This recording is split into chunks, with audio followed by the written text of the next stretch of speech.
Howdy, howdy, welcome to the video. Before we get into it, I just wanted to let you guys know that it is okay to like and subscribe and hit the notification bell and comment to let us know what you thought about the video. That's all from me. Enjoy the rest. All right, lightning round. Yeah. Favorite wrestler right now? Right now, Rhea Ripley. If you would ask me, like it fluctuates. I'll give you my like 3 or 4 that fluctuate depending on what's happening. Seth Rollins, Rhea Ripley, Bailey, Yeah. and Roman. I think depending on what they're involved in or what's going on, one of those 4 is almost always my favorite. Good answers. Good answers. Favorite tag team? Man, I want the Usos to get back together. I feel like I didn't get enough of them. I didn't get to see a lot of that, so I would say Usos. But if I want to give you my underdog pick, and I feel like they could be super entertaining if they keep using them. I forget what their tag team name is, but it's Caden Carter and Katana Chance. The ones that come out with like the smoke guns or whatever. Yeah. They utilize her size and like their size so fun that I'm kind of bummed that they just gave him like a quick transitional title. Yeah. And I feel like I'd rather watch them than this. I'm not a big fan of this Pure Fusion collective thing that they got going Am on I right the now. only one who likes it? I think you are. Concept, like when Sonya was coming in, I was like, I like her. I know I like her. I think she'd be a good mouthpiece for these two. I like Zoe. Zoe is my Roman pick that I'm gonna be the only one holding out, and everybody that hates Zoe, in like 5 years, she's gonna be running the show, and I'm gonna be like, I never left. I was there the whole I've time. been here Like, from the start. I've been with Zoe from the start, and Shayna is one of like the only 3 wrestlers that I genuinely can't find something I like. That's fair. So, I think that's fair. I would suggest to watch like some of her old stuff in NXT. She was really good then, but like overall, she hasn't been like a super great or convincing promo. Yeah. But I like what they're going for with Pure Fusion Collective, like the idea that they're like all kind of like MMA trained and something like that. But I do agree that it's kind of just like getting pushed and no one's really caring about it. I just don't think they're sticking the landing. I love the idea when it seemed like it was coming together. It's just not landing. Even as someone who wanted it to work, I'm like, it's just I don't think you guys are hitting it. I really liked the trio that they did with Kane Carter, Katana Chance, and Lyra for a little bit there. They had that for a few weeks, and that was a fun little trio like when they came out. And hopefully we get more of that soon here. But since becoming a fan, what is your favorite pay-per-view or PLE? Either one. I'm gonna say, not counting SummerSlam 2023 or 2024 because you were at them. Oh, so those are biased. But Roman came back. That's true. That is true. Okay. Well, that was gonna be my pick, but before I went there, my pick was WrestleMania 40, and that was my first, because that's my first WrestleMania where I had been watching for a full year. I'm in on every storyline. I was fully invested. We talked about it for a week leading up to weeks leading up to it. Me and Tally, my fiance, that we watch all our wrestling together. It's just like we were hyped. Right, 3 more days till WrestleMania. 2 more days. Like, it's tomorrow. We rewatched WrestleMania 39 like the days before. We were riding the high from how fun it was for like a week after that. So yeah, I mean, I cried at SummerSlam 2024. So if you won't let me pick that one, I'll let you talk about them now, though, because I was going to ask you about them. I forgot to earlier. But what was that like, that experience, like going to those? Because your first show, if I'm not wrong, right, was going to 2023. Yeah. So that's which was fucking crazy. Yeah, I mean, well, I got into it, and they usually announce SummerSlam not that long after, at least the last 2 years I've seen, they announce it not that long after WrestleMania. So I watch WrestleMania, I'm watched a few shows, and they're like, SummerSlam's coming to Detroit. And I look at her, she looks at me, and like, I guess we're going. Like, you got to see Tribal Combat. Yeah. Yeah, that was something. But I mean, so it definitely isn't anywhere, like the show itself is not anywhere near my favorite show that I went to, but it worked out that it was the first show we'd ever been to. Yeah. Because I didn't have anything to compare it to. And we did all like we did, there was like a dinner you could do there. Like, let's do all the bells and whistles. We did our meet and greets. Like we leaned into everything that we could. The only thing we didn't fully lean into is we didn't get great tickets because it was super expensive. But everything else, like every add-on you could do, we tried to do. Went to like the Superstore, all that. We walked around like the whole place. It was so like, it was so cool walking into the arena for the first time. That was the first time being surrounded by that many wrestling fans, looking down and seeing the ring set up, the entrance in person, everything.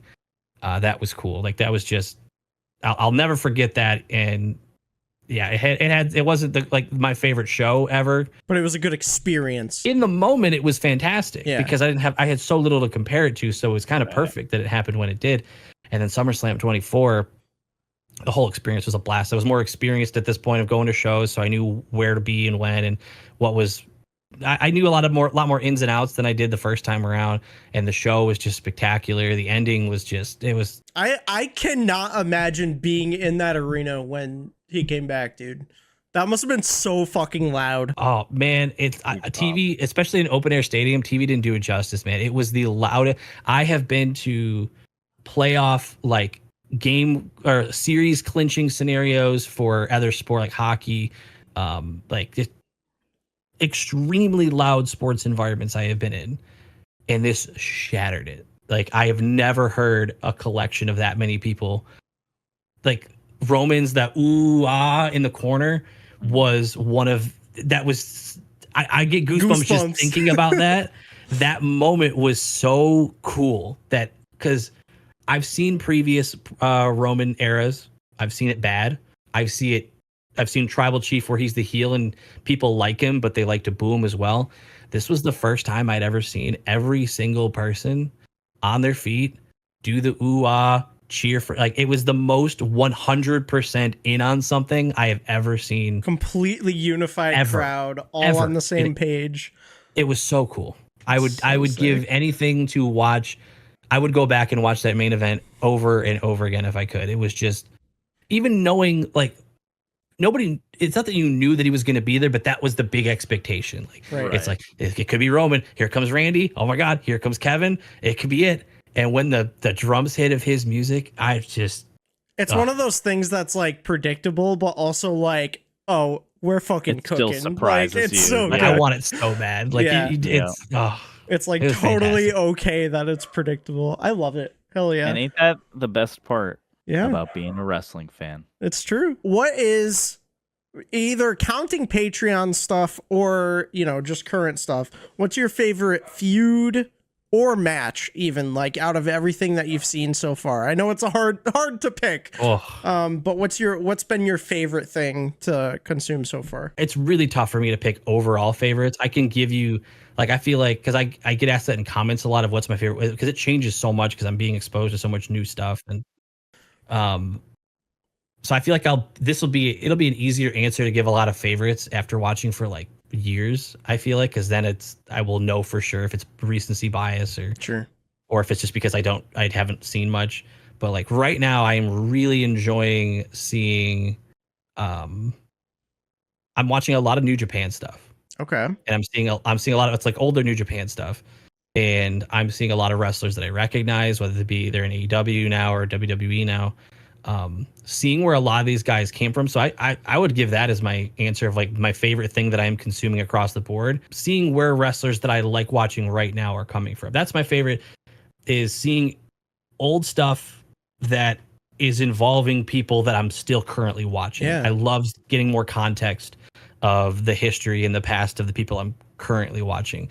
I don't mind watching stuff from like the 80s of dudes I'll never see again, because it's also kind of giving me like that perspective of like how far wrestling has come. I can appreciate that, but there's nothing beats seeing like AJ Styles and Shinsuke Nakamura duke it out in New Japan, like and seeing where they came from there, or seeing AJ Styles in TNA. And have you seen their WrestleMania match, AJ and Shinsuke? I've been told to not watch that. There you go. I have been specifically told that it's like, if you love their feud, don't watch that one. I'm like, oh, we'll see if it comes up. One thing I watched, like, I think a week or two ago, I watched in TNA, it was the X Division Ultimate X match. AJ Styles, Christopher Daniels, and Samoa Joe. That was so cool. Yeah. I watched that on the Patreon too. That was fantastic. Yeah, I loved, like, because I didn't watch TNA when it was on, you know, when it was in, like, its heyday. And seeing some of the old TNA stuff is, like, so cool. Because it's just, like, you know, it was a similar time where people would hate on TNA and love WWE, or, you know, the opposite. Yeah. Very similar time, and it's just the cool. Shape of the ring too caught me off guard. Yeah, like, the hexagon ring. Yeah, I love it. I think lastly, what's your favorite thing going on in wrestling right now at this very moment? Current storylines. Very moment. Yeah. It's a combination of like it's really just the speculation of how they're gonna do the bloodline, with what's the plan for bringing, you know, Paul back and Jay back potentially. When's Jimmy gonna return? Yeah, I think like speculation in wrestling is some of the most fun to me. Like sitting there fantasy booking, like how you would do it. Yeah. Is so much fun. Of like, especially if you're trying to plan it out way too far ahead, because then you can, it's like an open book. You can do whatever you want. It's fun. So I think that right there, I'm the most curious about in terms of what's happening right now. Maybe the probably the Punk and McIntyre feud. I think that one's going to have a great conclusion. I was rooting. We did the watch along for Raw, and I was like, don't put the bracelet back on. Don't take the bracelet again. You can't do it again. It needs to go one further. Just break the bracelet. Please break it. Please break it. And he snapped the bracelet, and I was like, they get it. Thank you. Because if you would have just taken the bracelet, nothing would have moved. We would have been like, all right, bracelet's back. Now we're still here. We're back. Snapping the bracelet was that was perfect. It was great. I'm pretty into that one. Yeah. I didn't think I was gonna like the touching the corners stipulation, but they did it. So I talked about it in my review of the show that I thought that adding the strap was perfect for a feud like this, but the win conditions seemed like it felt weird that you almost had to run away from each other to get. But the way they did it was perfect. Where CM Punk like just beat the hell out of Drew at the end, hit him with multiple finishers, like just. He did all of that to make sure that Drew was 100% beaten. Is that the first strap match you've ever seen? Or did you watch any leading up to that? That one specifically, that was my first, but I've seen the dog collar match with Punk and MJF. Oh my God. Such a good match. So good. Yeah, it was Punk and MJF and Punk, yeah.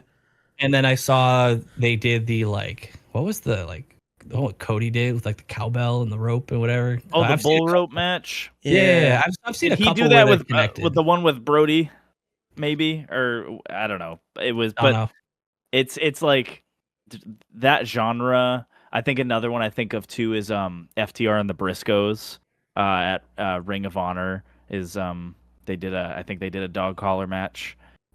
It's cool. Like it's I actually think it's interesting to have them like. It brings some like opportunity to get a little bit creative when you've got like a weird condition with they have to stay connected. What can we do with this rope? Or I think they did a cool spot that was I think like Punk was outside the ring and there was a chair set up in the corner. Yeah. Like wedged in the ropes and he pulled Drew into it. Just little stuff like that, like that you can get creative with. So that was cool. It's like a limitation, but it also opens it up for like different stuff and makes it like more creative. It's super cool. And I'm hoping it leads to my first ever Hell in a Cell match where technically my first ever was Edge and Finn, but like this would be my first one where like I'm in on the feud